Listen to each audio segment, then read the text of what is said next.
전능하신 하나님의 아들 되신 예수 그리스도께서 사탄에게 시험을 받으셨다는 사실에서 우리는 마음의 힘과 격려를 얻을 수 있습니다. 왜냐하면 친히 시험 당하신 주님께서 시험 당하는 당신의 자녀들을 도우시는 법을 알고 계시기 때문입니다. 우리는 때때로 사탄이 예수 그리스도를 그렇게나 무엄하게 공격할 수 있다는 것을 생각하면 우리 영혼의 두려움을 갖게 될 수 있습니다. 예수님을 향해 그렇게 무도한 공격을 가한 사탄이라면 연약하기 그지없는 당신과 나에 대해서는 얼마나 더 쉽게 공격을 가할 수 있지 않겠습니까? 그리스도를 시험하러 왔을 때 사탄은 그리스도에게서 시험에 빠뜨릴 만한 것을 전혀 발견하지 못했습니다. 그러나 당신과 나의 마음 안에는 얼마나 많은 부패함이 차고 넘칠까요? 만일 하나님께서 막아주시지 않는다면 우리는 즉시 멸망당하고 말 것입니다. 우리를 무너뜨리려는 사탄의 전략은 많고도 위험합니다. 그러므로 우리는 사탄의 전략을 반드시 알아야만 합니다. 첫째, 사탄은 우리를 관찰한 다음 우리 각자의 기질에 맞추어서 시험하는 교묘함을 갖고 있습니다. 예를 들어 야심에 쉽게 영향을 받는 사람을 보면 명예라는 미끼로 낚시 바늘을 가립니다. 그런 방법으로 사탄은 권력을 얻을 수 있다고 아비멜렉을 유혹해 형제들을 죽이게 했습니다. 또는 어떤 사람이 쾌락과 관능에 약하다는 것을 알게 되면 사탄은 쾌락이라는 미끼로 유혹합니다. 그런 방법으로 사탄은 노아를 술 취하게 했고 다윗에게는 간음하게 했으며 솔로몬에게는 우상 숭배를 하게 만들었습니다. 또는 탐심으로 가득한 사람을 발견하면 사탄은 황금으로 된 낚시 바늘을 던져놓습니다. 그런 방법으로 사탄은 하나님이 복 주신 백성을 저주하도록 돈으로 발람을 유혹했습니다. 그리고 유다를 유혹해 은 30의 주님을 배신하게 했습니다. 오늘날에도 너무나 많은 사람들이 이 황금 그물에 걸리는 것을 볼 때 이 방식이 여전히 사탄에게는 아주 좋은 전략임을 알 수가 있습니다. 두 번째는 사탄은 우리의 성정을 관찰하고 각자의 성정의 시험거리를 맞추는 전략을 사용합니다. 사탄은 화를 잘 내는 사람에게는 싸우고 말다툼을 하도록 유혹합니다. 무기력하고 냉담한 사람에게는 게으르고 나태함에 빠지게 합니다. 우울한 기질의 사람에게는 악의를 품게 하고 복수를 하도록 유혹합니다. 밝고 명랑한 사람에게는 쾌락과 육체의 정욕을 추구하게 합니다. 그래서 사도는 야고보서 1장에서 이렇게 말합니다. 오직 각 사람이 시험을 받는 것은 자기 욕심에 끌려 미혹됨이니 하지만 기억하십시오. 사탄은 결코 우리를 공격하지 못합니다. 다만 우리 안에 유혹으로 끌어들일 만한 무언가가 있다는 것을 알고 우리를 그 길로 가도록 유혹할 뿐입니다. 세 번째는 사탄은 우리의 외적인 조건을 관찰한 다음 그것의 시험거리를 맞춥니다. 우리가 부유함과 번영 속에 있다면 사탄은 우리가 교만함에 빠져 하나님을 잊도록 유혹합니다. 형제들을 무시하고 경멸하게 만들며 세상을 사랑하고 우리의 믿음이 차갑게 식어버리게 만듭니다. 또한 세상의 안전을 추구하게 만들기도 합니다. 혹은 우리가 역경 속에 있다면 사탄은 우리가 불법적인 수단들을 사용하고 하나님께서 다스리시는 모든 섭리와 약속을 불신하도록 유혹합니다. 때로는 우리를 절망과 불평, 하나님을 향해 투덜거리게 만들기도 합니다. 바로 사탄은 이런 시험과 유혹을 그리스도께 사용하였습니다. 그리하여 사탄은 하나님의 섭리를 불신하게 만들 수 있고 돌을 떡으로 변하게 해서 혼자 힘으로 살아가도록 유혹할 수 있다고 자신만만해 했던 것입니다.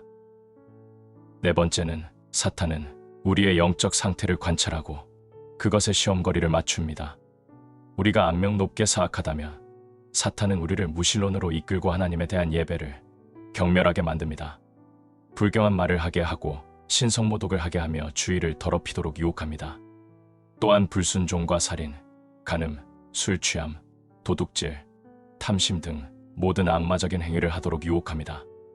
혹은 우리가 사회의 기준을 따르고 다른 사람들처럼 과도한 방종이나 죄에 빠지는 사람이 아니라면 사탄은 우리가 스스로의 모습에 흡족해하고 좋게 평가하도록 유혹합니다. 그래서 다음과 같이 떳떳하게 기도하기도 합니다. 오, 아버지, 제가 다른 사람들과 같지 않은 것에 감사합니다. 저는 의롭고 올바르게 모든 이웃을 대합니다.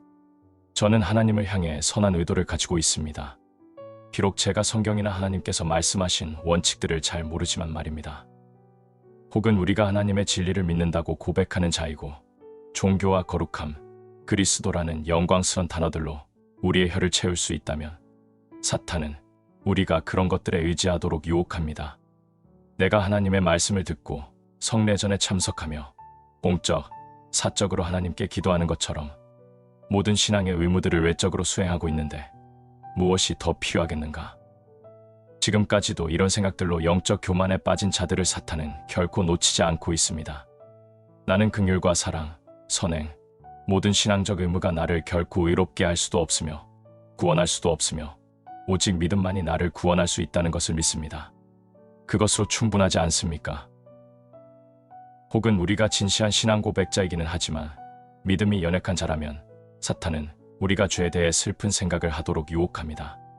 사탄은 우리가 지은 수많은 죄의 심각성과 혐오스러움을 떠올리게 만듭니다. 그것으로도 우리를 제압할 수 없다면 사탄은 우리의 생각 속에 많은 신성모독적인 생각을 집어넣습니다. 그리스도에게 제시한 것과 같은 신성모독적인 생각, 즉 우리 하나님 대신 사탄을 숭배하라고 유혹하고 예수 그리스도가 우리 하나님, 우리 주님, 우리의 구속자라는 것을 부인하라고 끊임없이 유혹합니다. 우리 마음속에서 하나님이 없다고 성경도 성령도 없다고 말하게 하는 것입니다. 사탄이 무력함과 무언함, 헛된 영광, 사탄 경배로 그리스도를 시험하는 것을 볼 때 많은 소중한 영혼이 그런 사탄의 공격을 경험하는 것은 전혀 놀랄 일이 아닐 것입니다. 혹은 성장한 어른처럼 강한 그리스도인으로서 그리스도의 온전함을 향해 계속 자라고 있는 자가 있다면, 그래서 그 사람을 강하게 사로잡지 못하면 사탄은 자기를 광명의 천사로 가장할 것입니다. 그리고 우리가 더 위대한 것을 간과하고 덜 선한 것을 행하도록 유혹할 것입니다. 때로는 더 위대한 선을 행하기는 하지만 현재 상황에 맞지 않는 일을 하도록 유혹합니다. 우리가 하나님의 말씀을 들을 때는 생각을 흩뜨리고 듣는 것에서 아무 유익도 얻지 못하게 하려고 사탄은 우리의 생각 속에 이런저런 생각들을 주입합니다. 그리고 하나님께 기도를 드릴 때는 심령을 흩뜨리고 분산시켜 우리가 하나님을 향하여 온전하고 순전하게 마음을 올려드리지 못하게 합니다. 나는 그러한 사탄의 전략들을 수천 가지는 더 말할 수 있습니다. 사도는 진정으로 이렇게 말했습니다. 우리가 그 계책을 알지 못하는 바가 아니로라. 사탄의 관계 가운데 어떤 것들을 우리는 알고 있습니다. 그러나 누가 사탄의 계체, 관계, 깊이와 불화사를 다 알 수 있겠습니까? 우리는 그 모든 것을 다 알 수 없습니다. 그러므로 그것들을 계속해서 알아가야 할 것입니다. 그렇다면 우리가 사탄의 관계를 물리칠 수 있는 수단들은 무엇이 있을까요? 첫째는 사탄의 관계를 물리치는 것에 대해 그리스도께서 명령하신 것을 계속 기억하는 것입니다. 끝으로 너희가 주 안에서와 그 힘의 능력으로 강건하여지고 마귀의 관계를 능히 대적하기 위하여 하나님의 전신갑주를 입으라. 근신하라. 깨어라. 너희 대적 마귀가 우는 사자같이 두루 다니며 삼킬 자를 찾나니. 둘째는 사탄의 제일 처음 내미는 제안을 피하는 것입니다. 미끄러지는 뱀은 단지 머리를 밀어 넣을 수만 있다면 쉽게 자기가 들어갈 자리를 만들어냅니다. 따라서 우리는 뱀의 머리를 쳐서 상하게 해야 합니다. 마귀에게 틈을 주지 말라. 셋째는 모든 시험을 대적한 그리스도만을 온전히 바라보아야 합니다.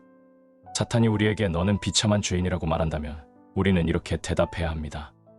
그리스도는 나와 같은 죄인들을 구원하러 세상에 오셨다.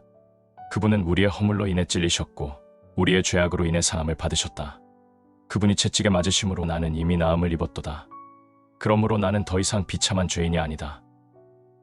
사탄이 우리에게 하나님의 진노를 받을 수밖에 없는 자라고 말한다면 우리는 이렇게 대답해야 합니다. 우리의 화평이 되기 위해 그리스도께서 하나님 아버지의 모든 진노를 대신 감당하셨다.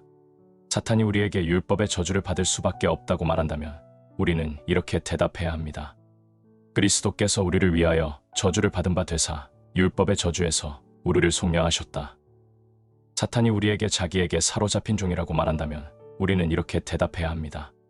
과거에는 진정 그러했지만 그리스도께서 하나님 아버지에게 구속의 값을 치르고 우리를 자유롭게 하셨다. 사탄이 우리에게 불의하기 때문에 하나님의 심판의 날에 심판을 면치 못할 것이라고 말한다면 우리는 이렇게 대답해야 합니다. 그래서 무죄하신 그리스도께서 심판을 받으셨다. 죄를 지은 우리가 사면을 받을 수 있도록 말이다.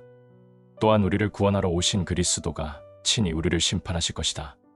따라서 그리스도의 공로를 주장하고 탄원한다면 우리는 자비를 의심할 필요가 없다.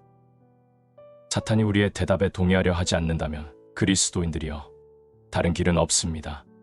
사탄을 직접 그리스도께 보내버리십시오. 그것을 위해 우리는 사탄에게 이렇게 말할 수 있습니다. 그리스도께서 우리의 옹호자시니 사탄아 논박할 필요가 더 있다면 예수님께로 직접 가라. 예수님은 우리를 위해 탄원할 수 있는 자격과 능력이 있을 뿐만 아니라 우리를 대적하는 모든 고소에 답하실 수 있는 분이시다. 마지막으로 우리가 사탄의 간계를 물리칠 수 있는 수단들은 하나님의 말씀을 듣고 읽고 묵상하는 것, 그리고 거룩한 집회에 참석하는 것이라 할 수 있습니다. 거기에 더하여 우리에게 소명으로 주신 직업에서 열심히 일하는 것, 믿음으로 사는 것을 덧붙일 수 있습니다. 그러나 이 모든 수단들에만 머물러서는 안 됩니다. 우리는 무엇보다도 예수님께서 말씀하신 것을 기억해야 합니다. 시험에 들지 않게 깨어 기도하라. 시험에 들지 않게 해달라고 기도하는 것은 시험 즉 유혹을 거부하는 것이고 커다란 승리를 얻는 것입니다. 그렇게 기도하는 것이 유혹을 즐기려는 마음을 거부하는 것이기 때문입니다. 또한 죄를 적극적으로 거부하는 것입니다. 사탄이 온갖 유혹으로 당신을 공격한다면 그때마다 하나님을 바라보십시오. 당신이 하나님께 간구하려고 하자마자 당신에게 긍휼을 베풀기 위해 주님께서는 당신을 찾아오실 것입니다. 당신은 마음속에 새롭게 켜진 유혹의 불꽃이 당신의 뼈 속에 있는 골수를 집어 삼키기 전에 그 불꽃을 꺼뜨려야 합니다. 그것을 위해서는 간구에만 머무르는 것이 아니라 모든 수단을 동원해 행동하고 노력해야 합니다. 강력한 기도와 나태하고 무관심하며 부주의한 삶은 결코 함께할 수 없습니다. 그러니 항상 깨어 기도하십시오. 기도하고 항상 깨어 있으십시오.